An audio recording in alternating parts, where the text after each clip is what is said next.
सुन करके पछताता है तो मृत्यु को प्राप्त होगा। उसके जैसा दुखी संसार में कोई नहीं मिलेगा।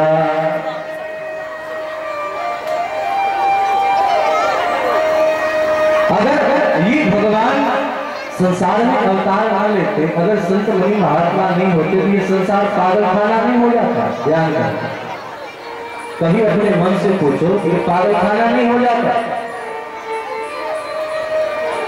आज कितने लोग यहाँ आकर के कथा सुन रहे हैं, क्यों आए हैं? कहीं ना कहीं सबके मन में धर्म के प्रति, भक्ति के प्रति, ज्ञान के प्रति, उस आनंद के प्रति उत्सुकता है।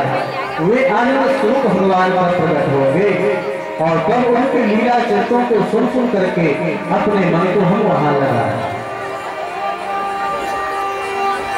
परम वैरागी श्री उद्धव जी महाराज भी बड़े साक्षर हैं, लेकिन साक्षरता, अगर साक्षरता में परिणत ना हो करके ऐसे विद्या का दुरुपयोग किया जाए, वह साक्षर नहीं, वह साक्षरता भी राक्षस में परिणत हो जाता है। साक्षर शब्द का उल्टा राक्षस ही होता है। आजकल बड़े बड़े गलत कार्य जो करते हैं वो करने वाले मूर्ख नहीं होते, आतंकवादी सब कोई मूर्ख होते हैं? कोई मूर्ख नहीं होता है, वो पढ़ा लिखा नहीं होता है। और पढ़े लिखे लोग ही धर्म की कदाचित कभी प्रशंसा, कभी निंदा, कभी स्तुति करते हैं। अरे भगवान तो प्रकट होते तो आप उत्साह मनाते हैं। भगवान की लीला कथा में जब कोई व्यक्ति आह्लादित होता है तो भले ही बाहर से नाचे ना नाचे, लेकिन उसका हृदय मन मयूर तो जरूर नाचता है कि नहीं नाचता? बादल को देख करके मोर नाचता है, बेंगों की ध्वनि को सुन करके सांप नाचता है।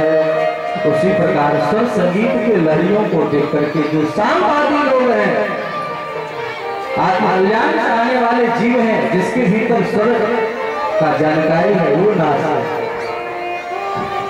यानी स्वर से युक्त व्यक्ति, स्वस्वर जो व्यक्ति श्रवण करते हैं वो तो नाच लेता है,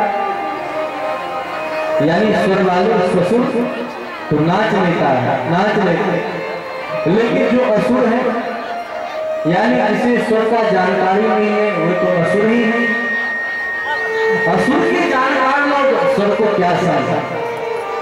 भक्ति करने वाले के भीतर में कितना भक्ति है। जो व्यक्ति कभी ठुमका न लगाए, जिसे हाथ उठाने में भी संकोच होता हो, वह व्यक्ति अगर भगवान के सामने नृत्य अगर करे तो कितनी खुशी की बात। जब से लोग भगवान के सामने नृत्य करने से मना कर दिया, भगवान के सामने नृत्य नहीं करता, वही व्यक्ति तो संसार में नाचता है। या तो संसार में नाचो, या तो माया नचाएगी, या तो भगवान के सामने खुद नाचो।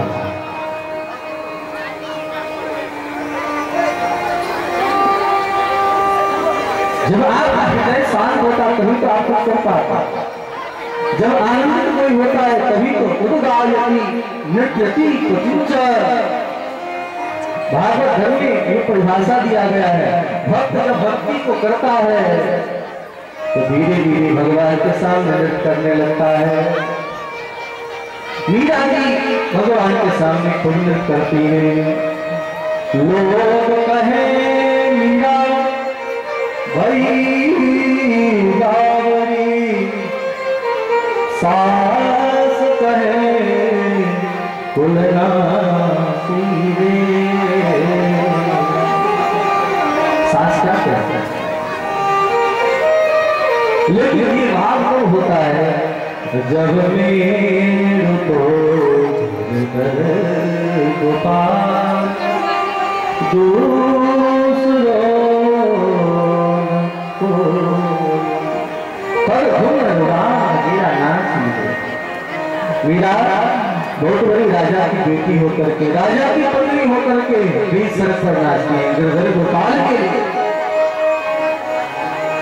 लेकिन समाज में जब मदराती करके गलत गलत अश्लील गीतों पर जब आप ठुमका लगाते हो तब शर्म नहीं लगती। शादी विवाह में तब तो शौक लगता है। और यहाँ भगवान के सामने में नृत्य करने वालों की कुछ लोग निंदा शिकायत है। यहाँ तो रामकृष्ण की चर्चा है। रामकृष्ण के लिए जो एक्स्ट्रा कोई ज्ञान लिखा है, असली आर्केस्ट्रा तो ये है, ये भगवान के लिए राम आर्केस्ट्रा यानी रामकृष्ण की चर्चा करते हुए उनके लिए जो नाचे गाए, असली आर्केस्ट्रा ये है कि नहीं। लेकिन इस नाम को बदनाम करके लोग असली गीत पर आजकल ठुमका लगा। इसीलिए मीरा जी कहती हैं पद घूम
करना चाहिए।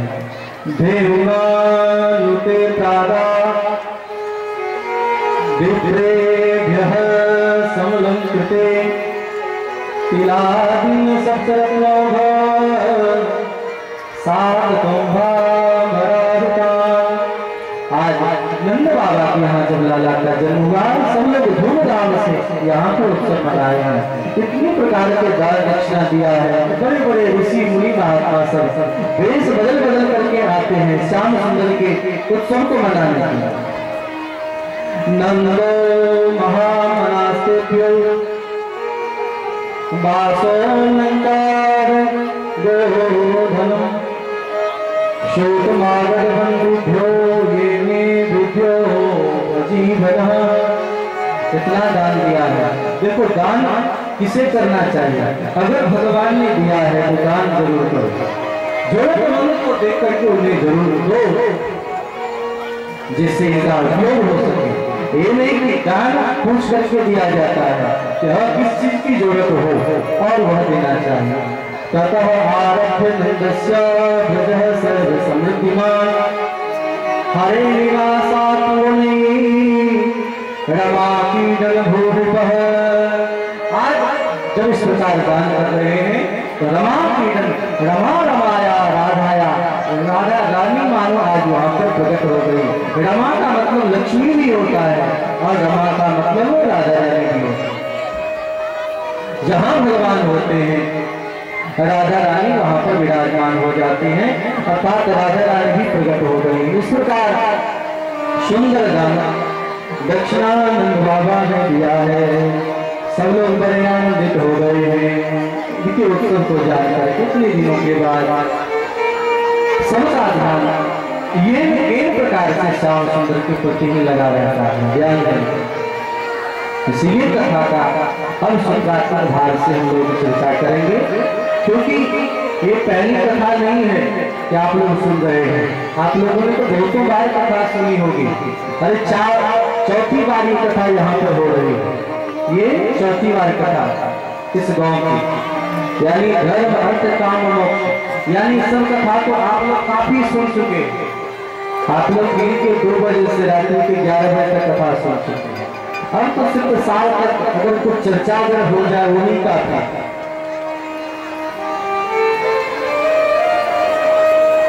भगवान के अवतार का हेतु आप लोगों ने जान लिया। भगवान अवतार में श्याम सुंदर के पिता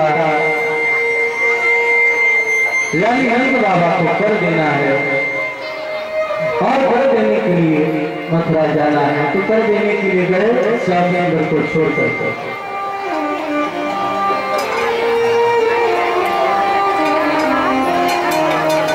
ध्यान देंगे भगवान श्याम सुंदर को छोड़ करके नंद बाबा मथुरा गए। इधर गोपियों ने बड़ा आनंद पूर्वक उत्सव मनाया। एक गलती हुई, ध्यान देंगे गलती क्या हुई कि सब लोग उत्सव में मन लगाते हैं, लेकिन कुछ लोगों का काम होता है कि उत्सव पर ध्यान न होकर के अन्य कार्यों में ध्यान लगाते हैं, एक दूसरे को निहारने लगता है। भगवत भक्ति में चर्चा में ये कहा गया है कि ध्यान कहीं और न रहे, किसी और पर ना रहे, अपने आप को देखो। ऐसा नहीं हुआ। उन उत्सव को देख करके विघ्न पहुंचाने के लिए कुछ लोग तो आ ही जाते हैं, और उसी विघ्न स्वरूप उत्सव में पधारी है बकासुर की बहन बकी। अपने स्तर में जहर लगा करके मारने के लिए पिला करके समय पाकर में मार था। और कैसे आए तो सर धर करके आए, सर धर करके आए तो किसी ने रोका ही नहीं। सबको और खुश हो गए कि देखो कहां कहां के लोग से पढ़ा रहे हैं। इस प्रकार यहाँ बकी आई नहीं और हठात श्याम सुंदर के पास चली गई। किसी ने रोका तक नहीं कि श्याम सुंदर को हम उनके पास कैसे। श्याम सुंदर आगे बढ़ करके गए, श्याम सुंदर को गोद में उठाया, अपना रूप प्रकट किया, लेकर के गई, अपना दूध पिलाने लगे हैं। भगवान श्याम सुंदर आंख बंद कर लेते हैं और धीरे धीरे भगवान ने उनके प्राण को पिया और उसके प्राण के रूप होने लगे कि जोर जोर से चिल्लाते कहीं अरे पूतना पूतना पूतना छोड़ना छोड़ना। लेकिन भगवान कहते भैया मुंह को पकड़े आगे छोड़ने को आगे। भगवान आंख बंद की इस पर सैकड़ों कारण है जो आप लोगों ने सुन रखा है। कुछ नए लोग होंगे जो कथा नहीं सुने होंगे, अन्यथा सब लोग जानते ही हैं। और समय मिलेगा तो इन सभी कथा को कल होगा विस्तार से चर्चा करेंगे। भगवान कथा जितना जानते उस कथा का दर्शन मैं आपको बतलाऊं। भगवान उसके प्राण को पी लिए और पीने के बाद उसे कौन सी गति प्रदान करते हैं तो माता की गति, मां की गति को प्रदान किया। किसी ने पूछा कि देखो भगवान ऐसा क्यों करते हैं।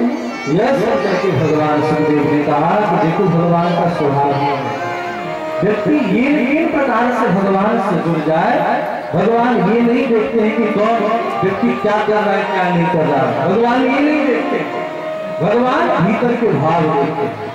जो व्यक्ति कहता है अन्यथा न सोचना कि हाँ तुलसी माला पहन करके विचार शुरू करके नहा धो करके घुटने पे भगवान का भजन करोगे तो भगवान मिल जाएगा। नहीं नहीं, अरे पति को देखो राक्षसी थी, न आहार शुद्ध है, न विचार शुद्ध है, न व्यवहार शुद्ध है, न शरीर सुंदर है, न ऊंचे कुल में जन्म है, न विद्या है, न बटुक है, लेकिन भीतर में एक शुद्ध भावना है कि हम उस श्याम सुंदर को जाकर के निहारे, हम जाकर के मिले,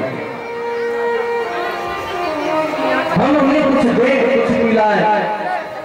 भगवान उनके इस भाव को देख करके कि हाँ दूध पिलाए और भगवान ने माँ की गति को दिया। तो ये प्रकार से भगवान के प्रति अत्याचार तो करो, जुलना जोड़ी है। आज हम लोग भगवान से दूर होते जा रहे हैं, भगवान को भगवान मानते हैं, भगवान को भगवान मानकर के जब चलेंगे तो काम बन जाएगा। ये है उतना अच्छे भगवान से किसी प्रकार जुड़ जाओ तो कल्याण हो जाएगा। ये भगवान ने कृपा किया, माँ की गति को दिया। अब विचार करो, जहर पिलाने के लिए आए तो भगवान ने माँ के गति को दिया। कोई व्यक्ति श्रद्धा भक्ति प्रेम पूर्वक आहार विहार नियम सब शुद्ध करके भगवान का भजन करे, भगवान मिलेंगे कि नहीं मिलेंगे?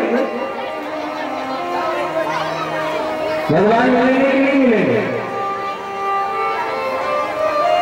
अरे हाँ या ना तो उसको आप लोग करें, भगवान मिलेंगे कि नहीं मिलेंगे? भगवान मिल जाएंगे। कैसे भी भगवान से जुड़ जाओ, जोर से बोले राधे राधे। भगवान को अगर पुकारोगे तो निश्चित करके मिल जाएंगे, ये सहजता है। पहले साधन में कहा जाता था कि आपको ऐसे भगवान नहीं मिलेंगे, ये करने से नहीं मिलेंगे, लेकिन हमारे भगवान इतने सरल बन गए, इतने सरल बन गए, भगवान को इतना सरल होते नहीं देखा गया है। भगवान के नाम से ही झाड़ फूक हुआ, तो झाड़ फूक अगर किसी को करना है, बच्चे सबको तो स्वयं झाड़ना सीख लें। भागवत में मंत्र लिखा हुआ है, 3-4 मंत्र हैं, उस मंत्र को जान करके भगवान के नाम ही है, बच्चे को झाड़ फूक कर दिया जाए तो अलग सुस्त हो सकता है। कहाँ लगी राम बड़ाई, राम सखी राम गुण गाई। कर दे करके पधारे नंद बाबा को पता चला कि यहाँ राक्षस का उपद्रव बढ़ गया है। भगवान श्याम सुंदर को बचाने के लिए अनेक प्रकार का यजन हुआ है। भगवान श्याम सुंदर के लिए जिस मुहूर्त में जन्म हुआ था, उसी मुहूर्त में अनेक प्रकार के सब लोग आते हैं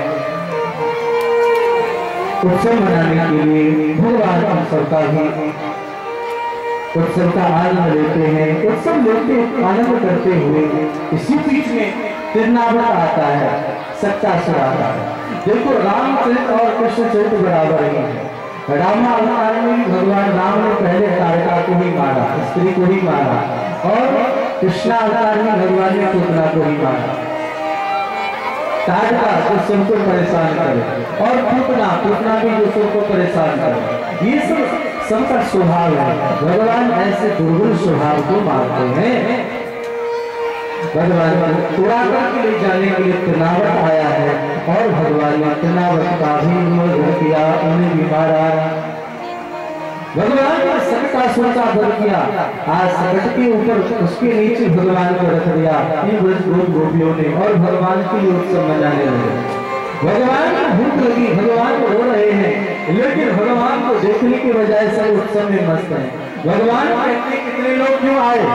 सब मेरे लिए आए हैं, लेकिन मेरा आदर छोड़ करके कहाँ अपने मन को लगाए हुए हो। भगवान श्याम सुंदर आज सकटासुर का वध करते हैं। कोई लोभ है, ये राक्षस नहीं, कोई लोभ है, कोई मद है, कोई मात्सर्य है। इस प्रकार श्याम सुंदर बड़े सुंदर हैं, बड़े आनंददायक हैं। भगवान श्याम सुंदर को देख करके नामकरण संस्कार की बात आती है, इसीलिए गर्गाचार्य महाराज पधारते हैं। गर्ग पुरोहितो राजन यदुना सुमहात्माः बृहद्गामनन्दस्य वसुदेव प्रचोदितः। आज वसुदेव जी ने भेजा है कि आप जाएं और बच्चे का नाम संस्कार कर दें। इसीलिए वसुदेव जी के कहने से आए और बलराम जी का नाम रखा। नंद बाबा ने कहा कि आप छुप करके यहाँ नामकरण कर दे, और परीक्षा को लेने के लिए आज रोहिणी महारानी आज श्याम सुंदर को रख लेती हैं, और रोहिणी महारानी श्याम सुंदर को और सुधा महारानी बलराम जी को। लेकिन ध्यान कर करके गर्गाचार्य महाराज जान लेते हैं और उन्होंने कहा अयम ही रोहिणी पुत्रो रमयन सुंदरी गुणी आकाश तेरा मती बलम दिख्या बलम विदुः। ये राम है, ये जबरदस्ती आकर्षति, ये जबरदस्ती दूसरे से खींचा हुआ कहीं से आया है, यहाँ पर विराजमान है। इनके भीतर बल अधिक है, इसलिए सबको आनंद देंगे, ये लीला में विस्तार करेंगे, ये रामानुज है, इसलिए इनका नाम राम होगा। और बल अधिक होने के कारण इनका नाम बलराम रखा गया है। बोलिए श्री बलराम महाराज की। भगवान के श्याम सुंदर को देख करके कहा ये तो सबको अपनी ओर आकर्षित करेंगे। बहु संति नामान रूपान च सुतस्यते गुणकर्माणि रूपाणि तान्यं वेदनो जना। इनके तो अनेक नाम है, इनको किस किस नाम से पुकारे हैं। कभी राम बन जाते हैं, कभी ब्राह्मण बन जाते हैं, कभी नरसिंह बन जाते हैं, इनके अलग अलग नाम। तो किन किन नामों से हम लोग पुकारे ऐसा संभव नहीं है, लेकिन ये सबके मन को अपनी ओर आकर्षित करने वाले हैं, इसीलिए इनका नाम करसती इति कृष्ण। सबके मन को अपनी ओर आकर्षित करेंगे, इसलिए इनका नाम कृष्ण होगा। बोलिए श्री कृष्णचंद्र भगवान की। दान दक्षिणा देकर के आज गर्गाचार्य को विदा किया गया है। गर्गाचार्य जी चले गए। श्याम सुंदर अनेक बड़े हो रहे हैं, चलने लगे हैं। उनके इस प्रकार के रूप को देखकर के सब आनंदित हो गए। एक दिन खेल खेल के भगवान ने मिट्टी खा ली। ग्वाल बाल जाकर तो मैया से कहते मैया आपका लाला ने मिट्टी खायो। श्याम सुंदर को देखकर के मैया कहती मैया मैंने मिट्टी खायो। तो मैया कहते नाहं भक्षितवान् सर्वे सर्वे मिथ्याभिभाषिणः यदि सत्यस्तर्हि समक्षं तस्य मे मुखम्। आपको भरोसा ना हो तो मेरे मुख को देख लो। और यशोदा महारानी जैसे मुख देखती हैं तो पूरा ब्रह्मांड दिखाई पड़ता है। अर्थात यशोदा महारानी को ये कहना चाहते हैं कि मैया मैं मिट्टी खा लो, अरे मिट्टी भी तो मेरा ही अंश है, इसलिए अगर आप मुझे देख लो, मेरी सेवा कर लो तो संसार की समस्त लोगों का सेवा हो जाता है।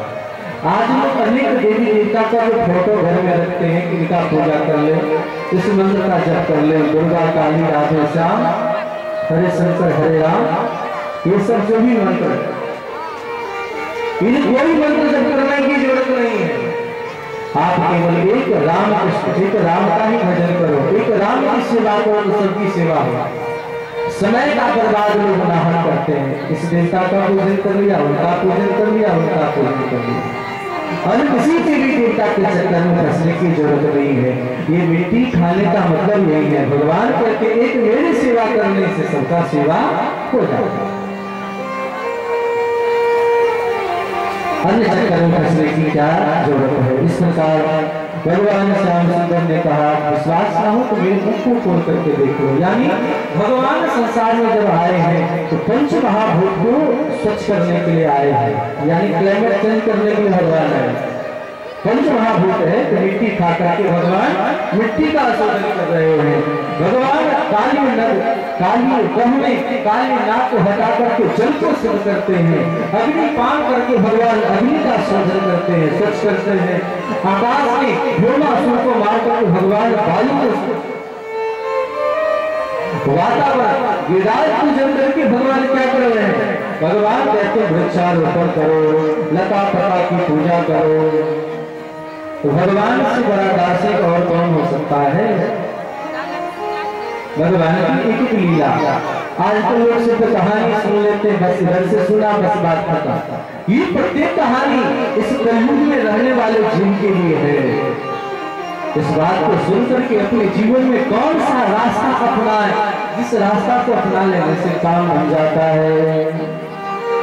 भगवान श्याम सुंदर ग्वाल बाल को दास देख करके आज सबके चेहरे को उदासी देख करके पूछते हैं आप लोग उदास क्यों हैं? खाने पीने को नहीं मिलता। ग्वाल सब कहता है कि हमारे परिजन दूध दही बेचाते मथुरा में, इसीलिए हम लोग को पेट नहीं भरता। आज विचार करें आधे लोग अगर अधर्म करते हैं, संसार में अधर्म जो लोग कर रहे हैं, अधर्म करने के कारण क्या है? मूल रूप से मूल अगर आधारभूत अगर देखा जाए तो क्या है? मूल आधारभूत है आहार, भरपेट भोजन न मिलना, रोटी का अभाव होना। पेट भर जाए तो कम से कम 50% लोग पाप ना करते। पेट भरा रहे तो रोटी कपड़ा मकान, ये कृष्ण कथा है। रोटी कपड़ा मकान की कहानी, वृंदावन की लीला, रोटी की लीला, माखन की लीला। मथुरा में जाते ही कपड़ा के लिए लड़ाई ठान दिए तो कपड़ा वहां धोबी से मांग करके पहना और द्वारका में जाकर के इतना सुंदर महल बना। जीवन में चाहिए किसी को क्या? रोटी कपड़ा और मकान, ये मूल जरूरत है। ऐसा है कि नहीं? भगवान को माखन चोरी करते हैं, भगवान को अभाव था? भगवान को चोरी करने का शौक था? नहीं। भगवान ने कहा कि बेचो मत, जो खाने पीने का सामान है। अपने पूर्वजों को याद करना, पहले लोग बेचा नहीं करते थे, एक दूसरे को देते थे। अगर अधिक फल ही है लोग बांट दिया करते थे। जब से लोग बेचने लगे तब से वृक्षों ने भी फल देना छोड़ दिया। जब से लोगों ने बेचना शुरू कर दिया। अरे पशु हर को भी, पहले लोगों की जितनी जरूरत होती थी उतनी गाय का दूध ले लिया करते थे, भैंस का दूध निकालते थे, बाकी दूध भैंस के पास ही छोड़ देते थे, गाय के पास छोड़ देते थे, ऊंट के पास छोड़ देते थे। लेकिन बेचने के लिए लोग अनेक प्रकार के टेबलेट केमिकल सब खिला करके जबरदस्ती उस गाय से, उस पशुधन से दूध लेते हैं और बेच डालते हैं, धन संपत्ति को लोगों प्रति। इसके कारण वह गाय भी दूध चुराने लगी। पहले तो बच्चों को बुलाया जाता था, तो भगवान ने चोरी क्यों किया? भगवान ने ग्वाल बाल से पूछा कि आप लोग उदास क्यों हैं? ग्वाल बाल ने कहा कि हम लोग भूखे रहते हैं। भगवान ने कहा ऐसा? अरे जाओ अपने अपने घर में दूध दही चोरी करके खाया करो।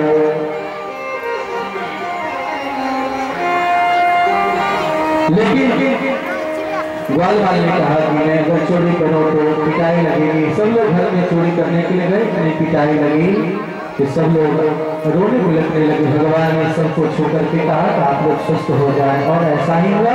इस प्रकार की चर्चा हुई। भगवान ने एक विद्यालय को निर्माण किया, जिस विद्यालय का नाम हुआ बाल गोपाल चोर विद्या प्रचार प्रसार मंडल।